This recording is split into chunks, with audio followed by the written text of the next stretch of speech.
Live at 5, this is 13 News Now. Family dog is suffering from serious injuries tonight after it was shot allegedly by a teenager, allegedly breaking into a Virginia Beach police officer's home. It happened around 7:30 last night. 13 News Now reporter Megan Shin is live in the Salem area of Virginia Beach with the latest. Megan. Good evening, you guys. Well, we do know that the officer's dog was shot here on Gravenhurst Drive in Virginia Beach. We also know that that officer's dog was actually a family dog and chased out the suspect after it came into the house and later on was shot out here along the sidewalk. This 3-year-old pit bull is a wounded hero tonight.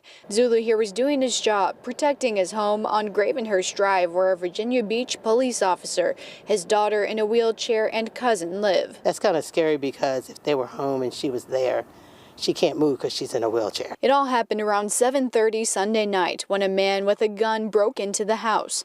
Zulu chased the man out but was shot in the process. If they can do it to a police officer, they can do the same thing to me. Police say there were 4 people involved in this crime. One 17-year-old was arrested. He is now charged with armed burglary, animal cruelty, and more. But police say 3 people involved are still out and about, and the investigation is continuing. Neighbors say it's concerning, though, that this could happen to a police officer. They were able to get into the house and the dog was there. I don't know how much ADT or anything is going to stop them. And we did end up speaking with the police officer whose home was broken into and is also, of course, Zulu's owner. He says that if you want to go ahead and help this animal on to its recovery, he is at the Blue Pearl Emergency Veterinary Office, so feel free to reach out to them there if you'd like to make any sort of contribution. And of course, we'll have more details coming up later on at 6 o'clock. Reporting live from Virginia Beach, I'm Megan Shin, 13 News Now. Developing now, Franklin police are looking for the person who shot and killed a man. The body was found in a small lake. Witnesses told police they heard gunfire last night and saw someone limping toward the water. 13 News Now reporter Allie Weatherton is live in Franklin with more on what we knew about the victim. Well, Regina, the victim, Brandon Leonard, was very well known in this community. In fact, most of the people I talked to knew him or knew of him, and they say he was just a great guy that always had a smile, and he'll be deeply missed. In a small knit area where most everyone knows each other. We went to school together. He was a very nice person. Franklin community members are now mourning the loss of 26-year-old Brandon Leonard. He was a very good guy. He wasn't nothing bad. He was a good guy. Police tell us around 7 Sunday night they responded to a shots fired call. Just heard the shots, that's all. 'Cause I stayed cross track, so then I heard the siren, so I didn't know what was going on. When police arrived, they found 2 cars with bullet holes. A witness told them they saw a man walking around the street limping. That man, now identified as Leonard, was found dead in a small lake. Oh, it's disconcerting. Those who live in this area say crime has been increasing over the last couple of months. Not shocking, not good news, but I'm afraid it's not shocking. Now, police are still searching for that suspect. If you know anything, saw anything, contact the Franklin Police Department. Live in Franklin, Allie Weatherton, 13 News Now.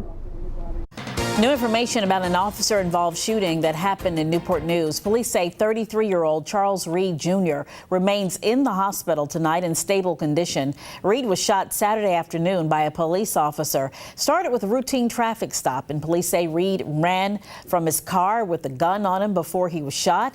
The officer is on administrative leave while police investigate. Reed is facing several gun-related charges. U.S. Marshals are looking for a convicted rapist who is wanted by Virginia State Police. We are told Anthony Crandall is wanted for failing to register as a sex offender.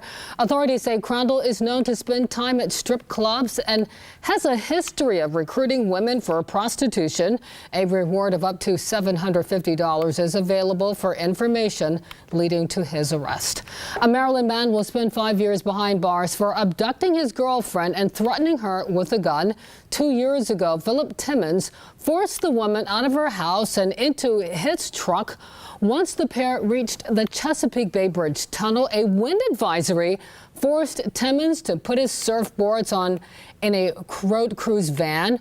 After they drove through the bridge tunnel, Timmons got out to get his surfboards back, and the woman jumped out of the driver's seat and drove the bridge to the Bridge Tunnel Police Station.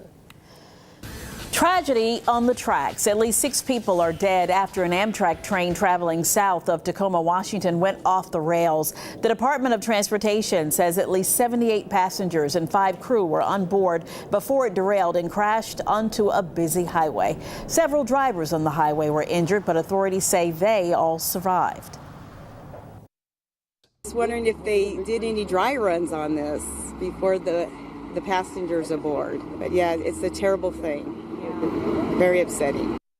Now, the reason why she's asking that is because officials say this was the debut run for Amtrak Train 501 heading from Seattle to Portland, the first to carry commuters on a new high-speed route that traveled further inland to improve travel times. Power is back on at the Atlanta airport, but the travel nightmare is not over. Hundreds of flights have been canceled today, and it could be days before all affected passengers make it to their final destinations. ABC's Danya Backus has the latest from Atlanta. Long lines at ticket counters and security checkpoints with travelers trying to board flights. Widespread delays plaguing Hartsfield-Jackson International Airport means it could be days before all affected passengers make it to their final destinations. The kids have got a flight. The Delta was able to arrange a flight for them direct, and I've got a 2-stop to Ottawa, and they're going to Montreal.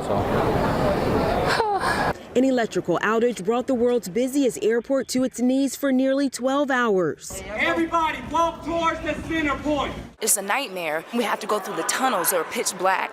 Hundreds of flights were grounded and some 30,000 passengers were surrounded by darkness. People are helpless. They can't get down the stairs. I mean, it's a nightmare. Monday, the power was restored, but the travel headache continued. I was going to try to get to Birmingham. I was going to try to get to wherever, nearby. Not. The hours-long blackout was caused by a fire in an underground electrical facility. Pictures show the damage from the fire that also knocked out the backup system. Georgia Power investigators are now trying to determine the cause. A spokesperson for Delta Airlines, which has its biggest hub in Atlanta and was the hardest hit, says most of its stranded passengers have been rebooked and they should be back to a normal schedule Tuesday. Danya Backus, ABC News, Atlanta. We're still feeling some of the effects from that Atlanta power outage here in Hampton Roads. At Norfolk International today, people scrambled to rebook their flights after cancellations. A Virginia Beach family got to the airport early this morning, ready for a Christmas vacation to Hawaii. But there was a change of plans. Didn't even get an email, didn't get anything on it.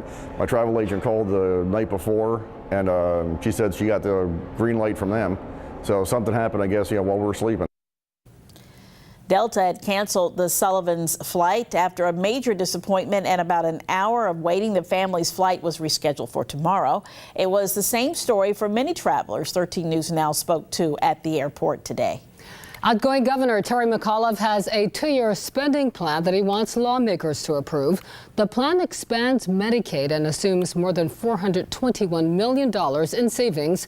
It also sets aside $516 million in public education funding, including money to fund a full-time principal position at every elementary school.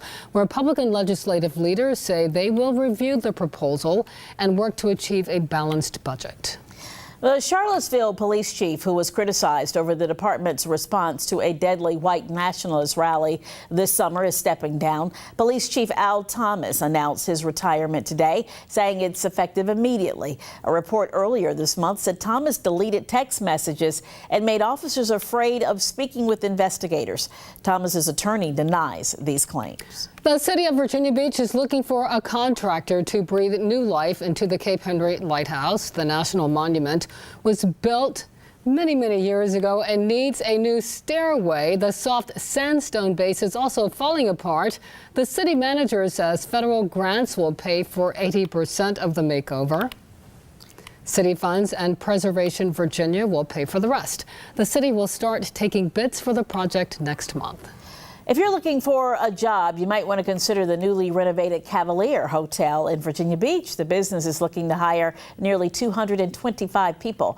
Some of the open positions are for managers, bartenders, servers, and housekeepers. The hotel is hosting a job fair tomorrow at the Hilton Garden Inn from 3 to 6 o'clock in the afternoon. And you can bring your resume or apply online. We have a link posted on 13newsnow.com.